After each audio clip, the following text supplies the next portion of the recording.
My name's the Retro Gaming Goose, and I am an absolutely massive fan of the original Xbox, the original OG chunky Xbox, the Duke controller, everything. So this month's video, I decided I wanted to go through a bunch of Xbox games I had sort of the kind of like exclusive but not exclusive, like the only on Xbox sort of label you used to get on the thing, but some of them aren't only on Xbox. But I've got this huge stack of games I just want to talk about because the Xbox, or the original Xbox, has some of the most creative titles ever. It was a new console at the time, and they were really pushing boundaries. So let's get into the video.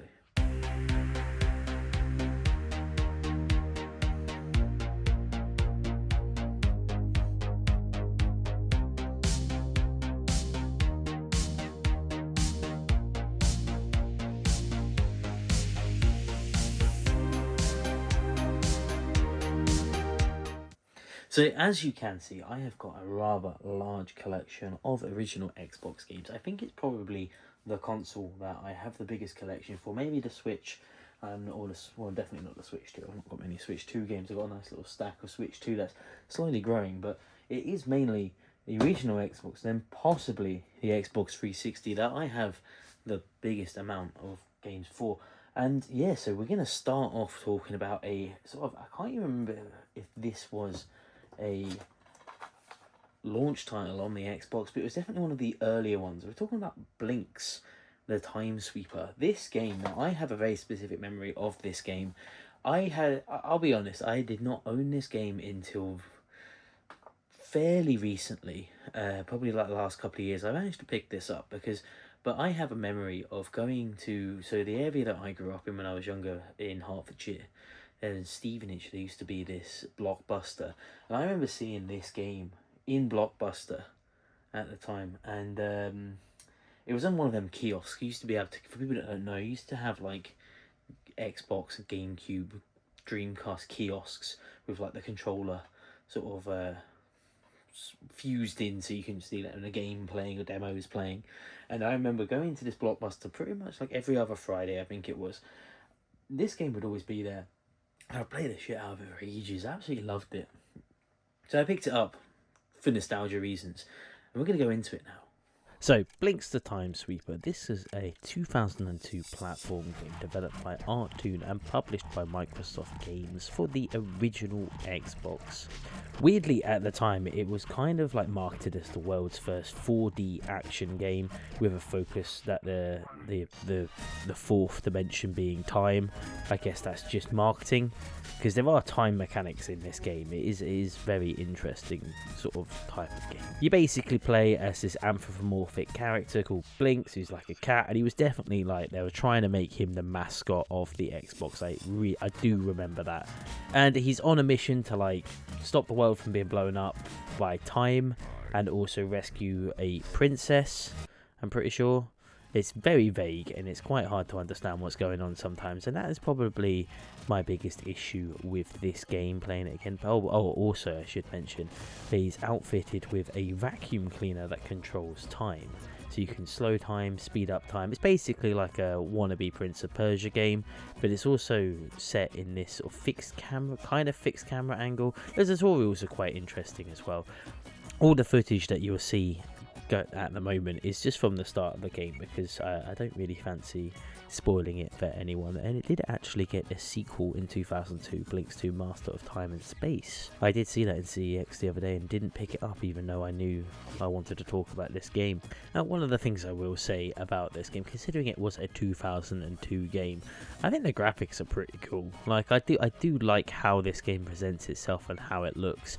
It is a very fun game, but it does have that early 2000s clunk to it, so it is a bit sort of hard to play. I don't really know what else I can really say about it. It's a pretty basic action platformer with time traveling elements or time control elements. I do think the character design is top notch, and the overall level design is quite fun to run around the map. You don't really tend to get lost that much, but it can just be a little bit confusing as to what you're supposed to be doing and what areas you need to get to. The actual character design of Blinks I think is really cool, even though I kept like in my, I don't know if I was just very tired at the time I was playing this, but I kept thinking his vacuum was a Keyblade and this was like a weird mission in Kingdom Hearts. But it's definitely of the era, so if you are a fan of early 2000s platform games, definitely pick this one up. It is pretty fun, pretty standard, pretty straightforward. You can't really, like, unoffensive is what I would call this game.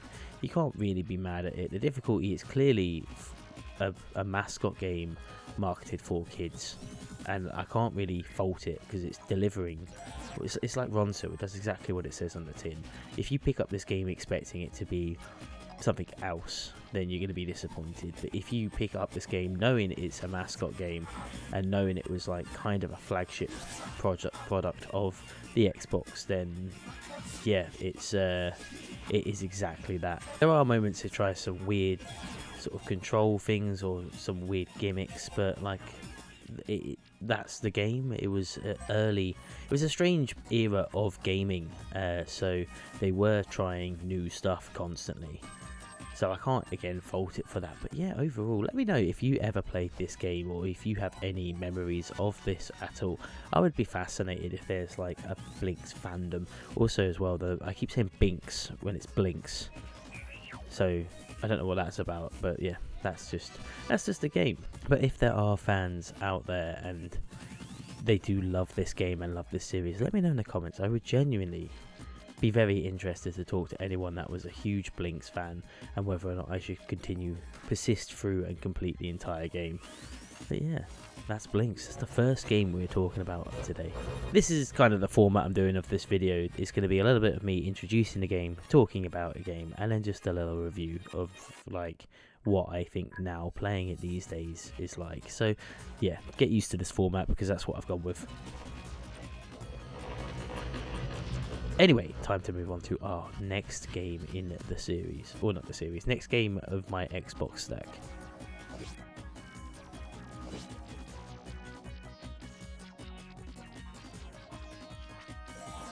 Now, the next game I wanted to talk about is, well, like I said, some of these are not only on, well, this is the one that's still not only on Xbox, and I'm talking about Reign of Fire. Now, Reign of Fire, let the battle ignite, which is the tagline on this game. It's a strange game. Basically, it's a tie-in to a movie, but the game, like so many other movie tie-in games, has absolutely nothing to do with the actual movie itself. Well, it has a little bit to do, not a huge amount. And it comes from like a very nostalgic time. I remember absolutely loving the film, which is like a Christian Bale film that has also, I think, Gerard Butler's in it, and then Matthew McConaughey turns up. Mad film. If you've never seen this film, watch this film. It is stupid and great, and that's pretty much the summary of the game. Is also stupid, but it is a different style to the film. The film's more sort of like post-apocalyptic horror, and well, not horror, post-apocalyptic thriller. This game is something different, but we'll get into that right now. Reign of Fire is a 2002 action game published by BAM Entertainment. I'm saying BAM like that because I got an exclamation point on it. And it's based on the 2002 film of the same name that I've already said. I already said that a second ago, so I'm just repeating myself now, reading the script that I've already said. Basic premise: dragons have annihilated the majority of the human race, and survivors are attempting to fight back. That's why the film's like post-apocalyptic, and this game is like an action 3D action game. I don't really know how else. Vehicle action game, hard to explain. So the game does allow the player to play as both dragon and human, and as a human you take on the sort of roles of like different military personnel. One of the things I will have to say about this game is that the film has Christian Bale in it and has Matthew McConaughey, and the voice actors that they've got in to play them characters are absolutely awful. Like, if you just listen to this narration.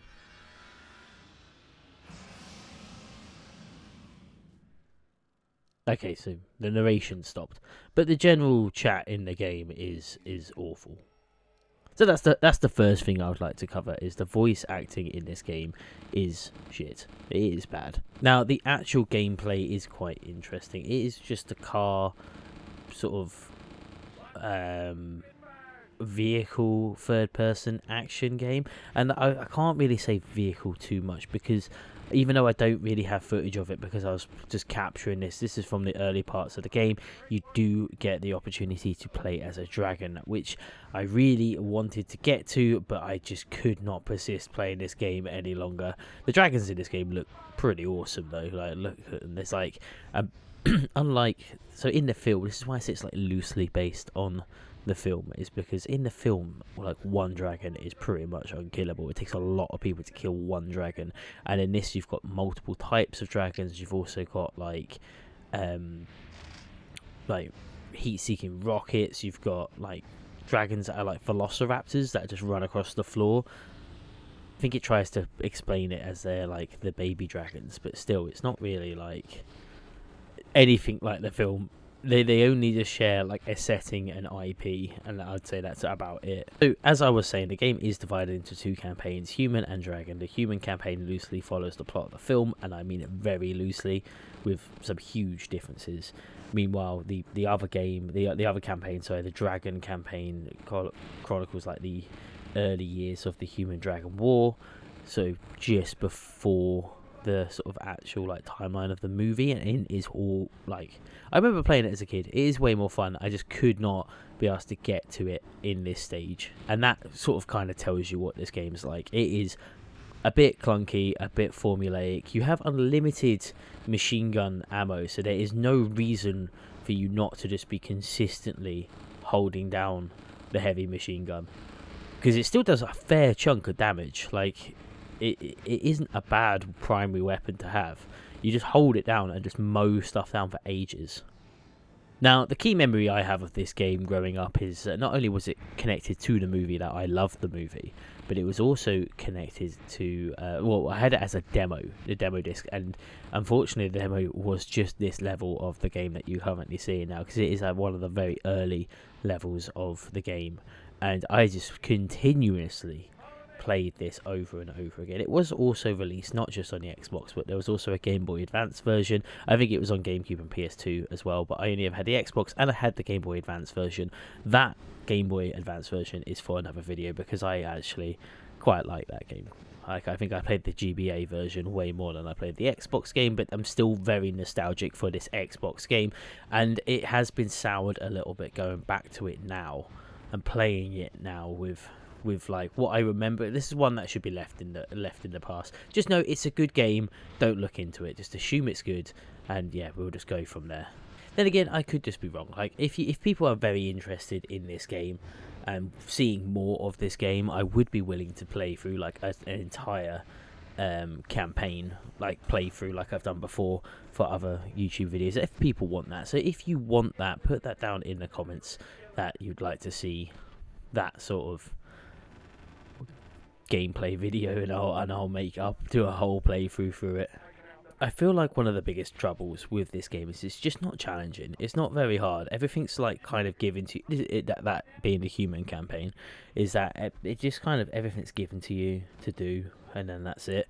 Like, it's like, oh, go protect this, and if you go and protect it and just don't do anything, it gets protected by other people, I guess.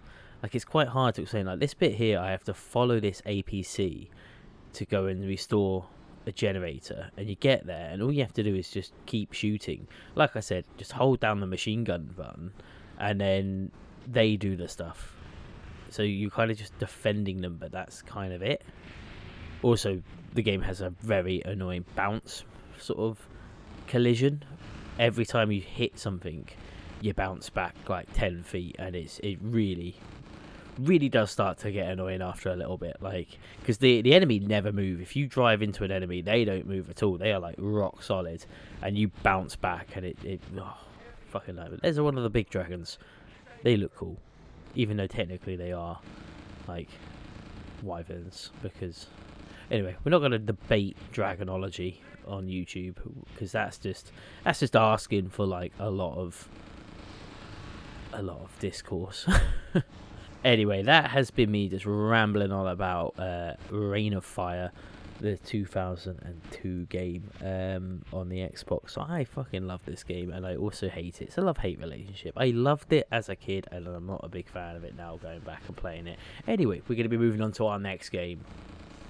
Now, the next game that I wanted to talk about is Grabbed by the Ghoulies. Now, this is also another only on Xbox game. I sort of had this game as a kid. I don't know if I got this when I originally got my Xbox, but it was definitely one of the earlier games that I had that I've kept for quite a long time.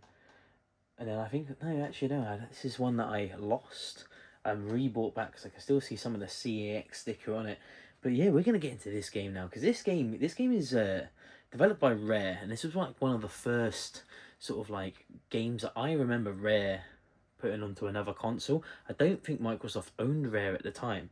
But yeah, going over to Microsoft Studios, well, putting a game on a different thing that wasn't Nintendo. So I think I remember like definitely picking this up when I was a kid, or asking my parents to pick it up, because I was also quite into like horror, and to me like that is the scariest stuff ever when I was a kid. So yeah, I'm gonna get into this one now.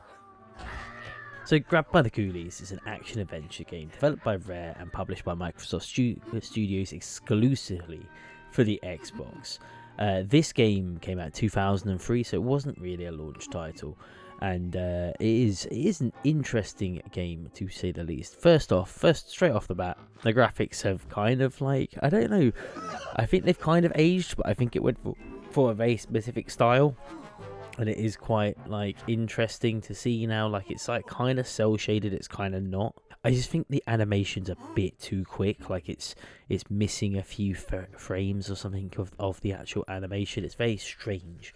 Like it just gives this. I don't know if it's supposed to give this like otherworldly feeling, but yeah, it just does. This bit of the game is a bit strange. You just walk down a corridor and you get scared by these heads, and you just have to do a quick time event to not be petrified. So this game was originally developed for the GameCube, and I think that really does come across. And then Rare decided to publish it for Microsoft, because I think this was pre-acquisition of Rare by Microsoft. I could be wrong there, but I can't be bothered to really look it up, so you know. But if we're getting into the actual meat and potatoes of this game, other than these quick time events, it is an action adventure beat 'em up game where you just get to ham up some like weird classic monsters that are all sort of like DreamWorksified is what I would call it. Going back to this game now, I think it is very unoffensive, even though it's definitely trying to be cool and edgy. The combat is interesting. You can use mostly anything as a weapon, and it is very satisfying kicking these like little imp creatures just across the room. Hilarious. Never gets old, that. But yeah, that you kind of fight with the not directional pad, the left analog stick, and it can be a little bit hard to like work out who you're attacking. And then you pick up chairs, and then it's still kind of just the same move the analog stick forward to attack sort of thing. You would imply that it's directional attacks, but it's not really. The actual premise of the game is that you're some kid that's like been lured into a haunted mansion, and you're just making your way through the haunted mansion. There's not really much more I can say of it. It's pretty basic premise of the game. You're guided by a butler who has really, really unhelpful hints. A little bit of random trivia for you about this game. Grabbed by the Ghoulies was one of the first original Xbox games to be compatible with the Xbox One via backwards compatibility. Such a strange little thing. I don't know why anyone was like desperate for this game to come to the Xbox One, but apparently they were. But if you enjoyed this game, if you loved this game, let me know in the comments. Genuinely, I want to hear anyone that was pining for this to come to the Xbox One, because it's so strange going back and playing it now. It's not particularly great, but it's not particularly bad, so you know, it is what it is. Anyway, moving on to the next game.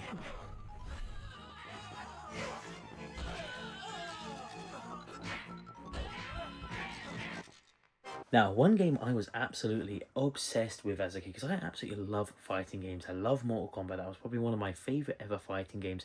Street Fighter I'm more into now. These days I play it a lot more. But a game that was a mainstay, an absolute mainstay in my sort of console back in the day, Dead or Alive 3. This game, again, it's not necessarily an exclusive to Xbox, but it was a launch title on the Xbox 3 or Xbox Original. And to this day, one of the best fighting games on the console. But we're going to get into this now. Now, if there ever was a case for a game that absolutely still holds up, as a game on the Xbox. It is Dead or Alive 3.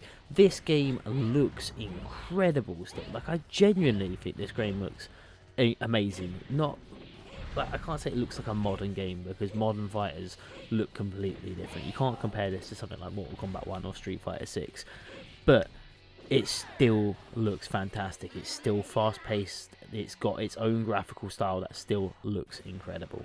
The gameplay as well is tight. It is solid.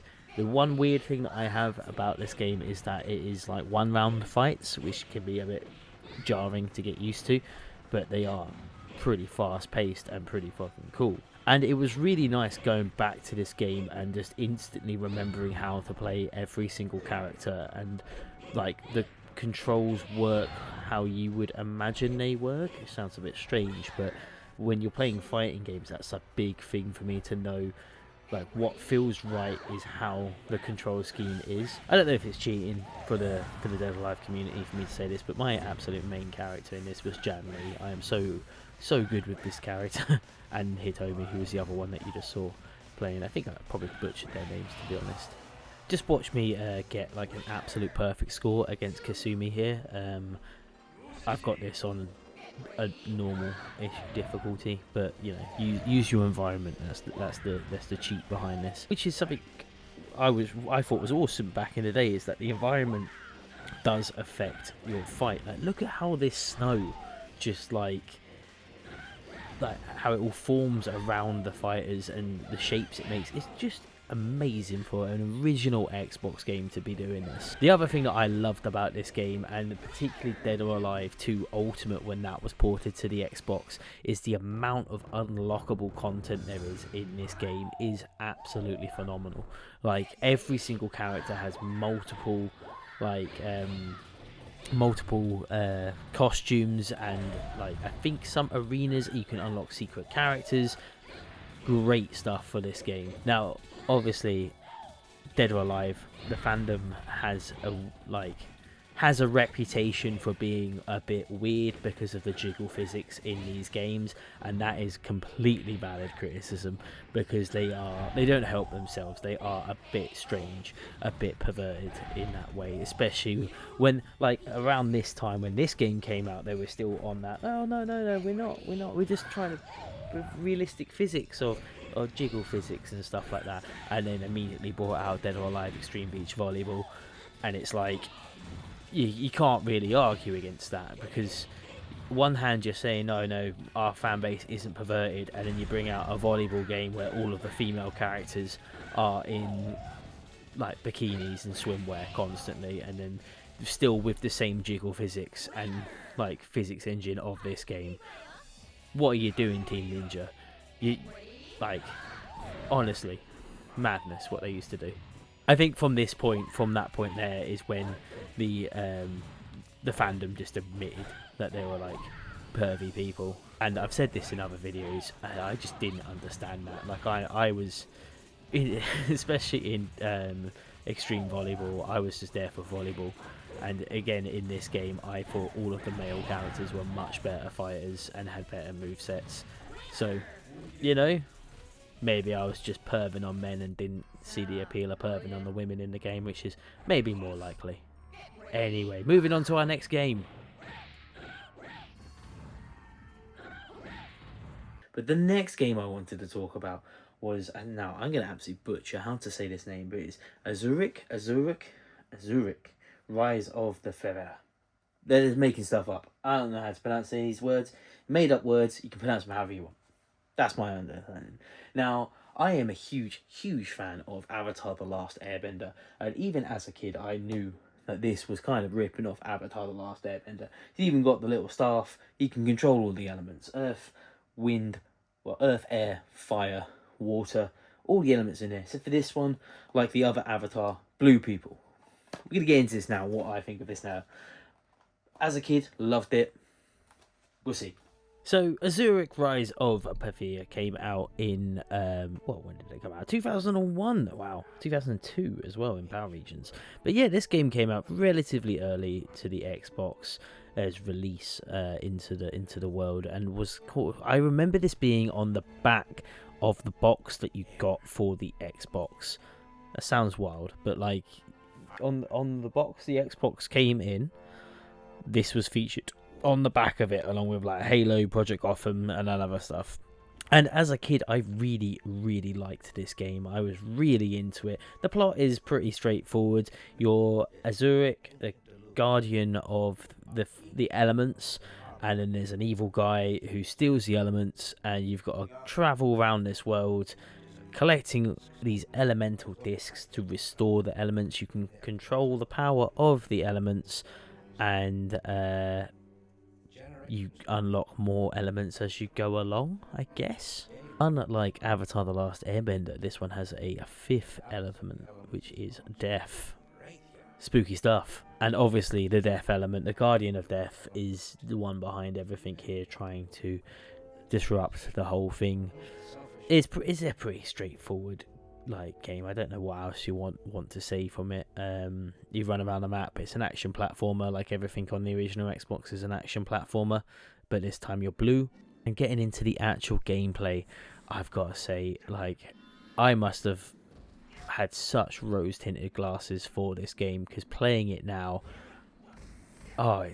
it's bad. It's not a fun game to play. It's so slow. This is your top speed that you see. Every time you jump, it's like you're jumping through, everything slows down. You're just going at this crap pace. The animation even started to annoy me after a while, and just the constant tutorials that you get from this game, wild. Look at that. It didn't even show me the animation of the guys are going off for me, or geezer guys are going off to send me flying away. It just a little bounce. It was actually a little sad going back to play this, because like I said, I had such fond memories of this game, and going back and it's not as good as I remember.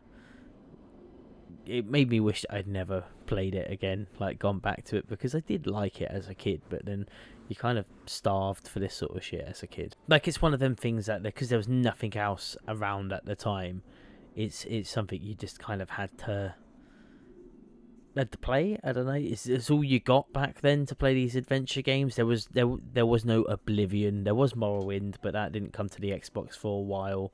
So this is just what you had to put up with in terms of RPG action adventure games. And going back now, it has aged terribly. It is not a great game. Though there could be some people that disagree. Maybe I didn't give it enough time. Maybe I just didn't have the patience with it that I once did.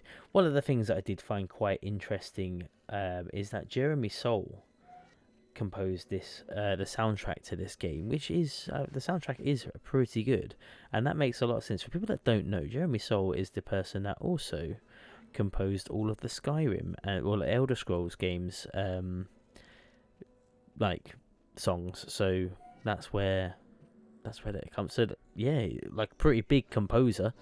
Now, when this game came out, it did get some pretty bad reviews, mixed to bad reviews is what it says on Metacritic, and that's got to be true. I guess I just didn't see it as a kid. The highest rating we've got here is a 5 out of 10, and yeah, I'd say, oh no, tell a lie, IGN 6.5 out of 10, and yeah, I'd have to agree it's a solid 5 out of 10 game. It's nothing amazing, and it's a bit crap, but I can see why people like it. I understand why I liked it as a kid, but now going back to it, shoveling shit. The only reason to play this game is nostalgia. That's it. Anyway, we're going to be moving on to another game now, so yeah, let's keep going. I'll just let this play out a little bit just so you can see how bad the gameplay is.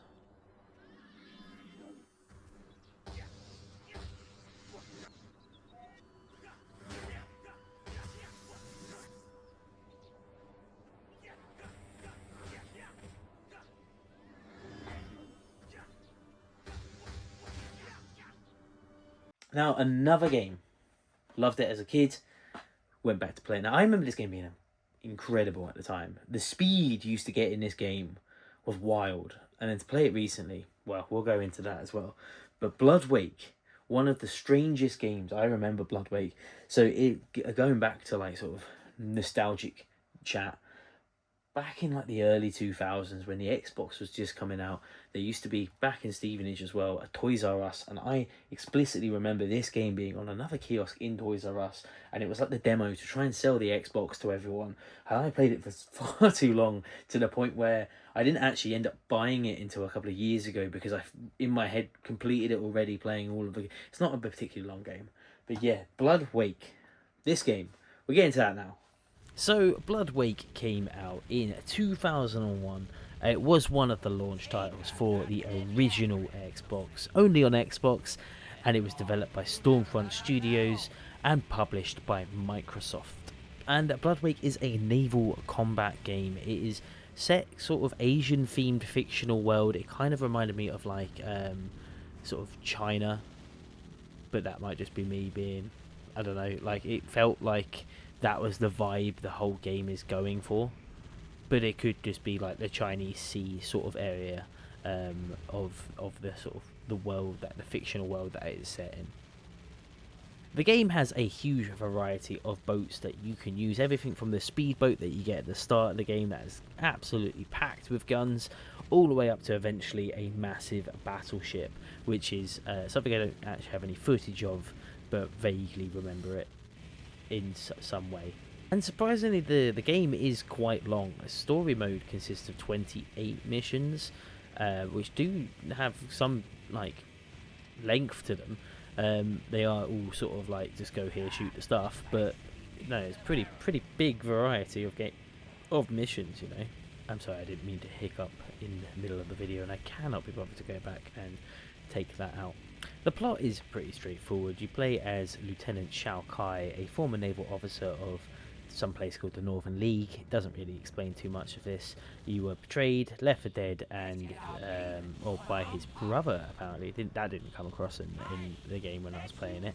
And yeah, you've joined like the rebellion pirates, and you're just fighting back against the evil regime by boats this time. And I have to admit, the gameplay is pretty fun. Like, once I worked out that how to move forward, and that the holding down the boost button is not the way to move forward. You move forward as if you're controlling the Warthog in Halo, is basically the controls that you have here. It basically feels a lot like that. So that's where you go from, and yeah, it's pretty decent. Like, I think it's really fun. It's a solid, tight game. It does exactly what it says. It's naval combat, so don't go in expecting anything different. If you think you can do it in a boat, you can do it in this game. That's pretty much it. A lot of people compared this to Twisted Metal on water back in the day, or Crimson Skies on water, and yeah, that's exactly what this is. It's vehicle combat. But it's boats, and it's in the sea. What more do you want? You like boats, you like guns, get this game. It's pretty fun, pretty straightforward. You can't go wrong with it. You're just blowing stuff up constantly and going at high speeds around a sea. I would actually quite like to see a sequel to this game. Modern, or like a modern remake, that would be quite cool. Even though it was at one point a platinum game for Xbox, or like one of the Xbox classics, I don't know if it would ever have the fan base now to bring back. But let me know in the comments if this is something you would love to see in a game. I genuinely, like, as my catchphrase is, I would genuinely love to hear from you. Anyway, moving on to the next game. Now, the next game we're talking about, Mech Assault 2 Lone Wolf, or Mech Assault Lone Wolf 2. I don't want to call it Mech Assault 2 Lone Wolf. This game, what an incredible game. Like, I have so much love for this game. I remember, so for the longest time, it was one of my closest friends in my secondary school that had this game. I didn't have it, and we went sort of back, like, I didn't originally have it then, but I used to go around his house. I used to play it all the time, and all the mech battles that you could have in this game, the graphics blew my mind as a kid, and like, you could just get out of this, you could have these giant mech battles going on. Like, I'm talking like Pacific Rim Jaegers fighting each other. Then you can get out and your little guy running around. It was awesome. It was so cool. And when I eventually got like my own copy of this game, this was the very first game that I played on Xbox Live, because I can't remember like the story behind it. I think for the longest time I didn't understand the concept of online gaming. So even though I definitely had Halo 2 before I had this, but I didn't understand like multiplayer online how it kind of worked without like someone telling me how to set it all up. But this was the first game that my friend helped me set up sort of online capability with, and we played this on like the first game I ever played online with someone. It was so cool, so fun to play this. So I'm not going to linger too long on this game or the next one that I'm going to cover, just because I've already covered it in a previous video. I've done like their own videos. So, but I'm going to still talk about it. But Mech Assault 2 Lone Wolf, 2004 game, developed by Day One Studios and Phasa, F-A-S-A Studios, published by Microsoft exclusively for the Xbox console. This is a battle, well, it is set in the BattleTech universe, so Mech Assault 2 and the other ones as well. The other Mech Assault games are all take place in the same universe, and this game was one of, it says here, like in my notes, one of the first games with Xbox Live online services, but I don't really know how true that is. That could just be the source I'm reading from. The gameplay is pretty cool though, like it holds up massively. You just control these mechs, and the destruction in this game is fantastic. You just control mechs, you're like giant Jaegers going around a city destroying stuff, just blowing stuff up.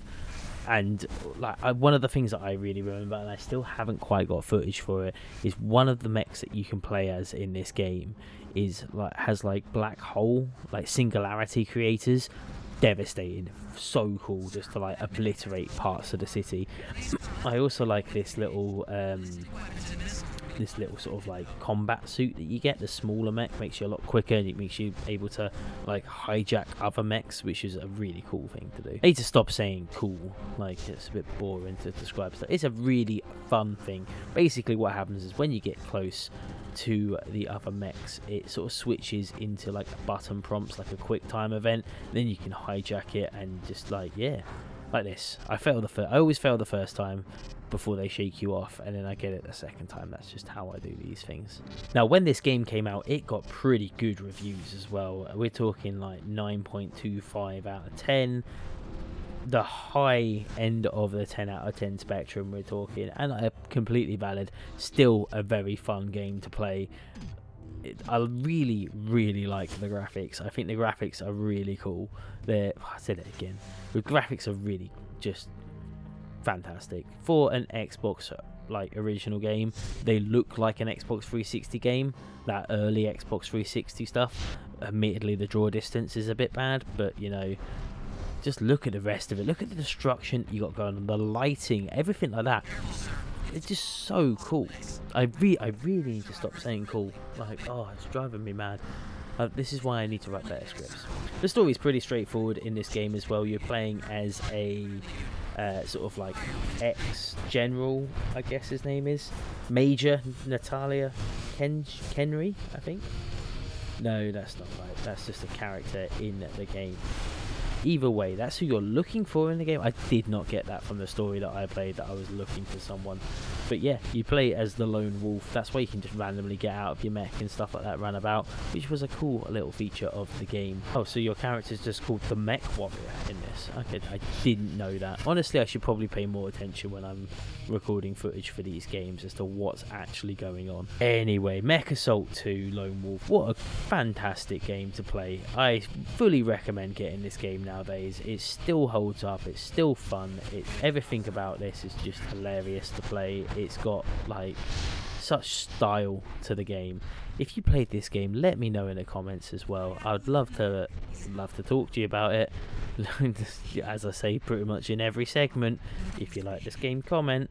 Anyway, gonna move on to our last game now. One of the greatest games to ever come out on the original Xbox.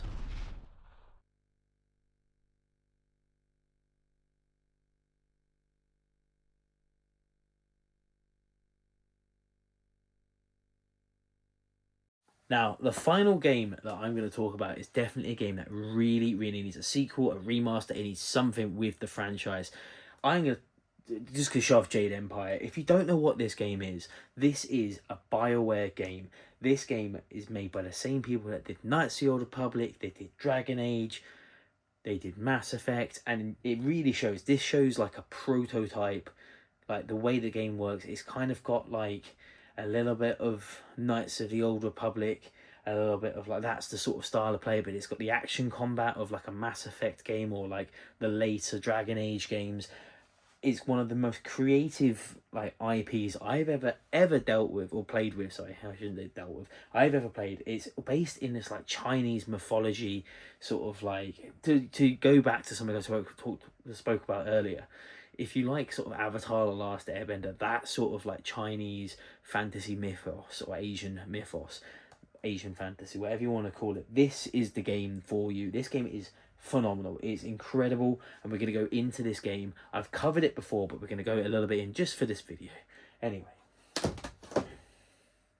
So, like I already said, I do have another video just talking about my love for the Jade Empire game and how much I think it's just one of the greatest games that came out on the original Xbox. I just really wanted to talk about it, again, very briefly, just here. So Jade Empire is an action role-playing game developed by BioWare, originally published by the Microsoft gaming studio in 2005 as an Xbox exclusive. It was later ported to PC and I think Mac in like 2007 or 2008 or 2010, sometimes around that time, and is just a fantastic game. If you like martial arts games, this combines pretty much everything from like you can really see the foundations of Mass Effect in this game. It's got that Knights of the Old Republic style talking, but with actual like combat that you have to switch up. You have to learn different styles of combat to defeat your enemies, and it is just great. Like it plays so well. Even to this day, I'd say like the only complaint that I really have with this is that some of the graphics look a little bit like high in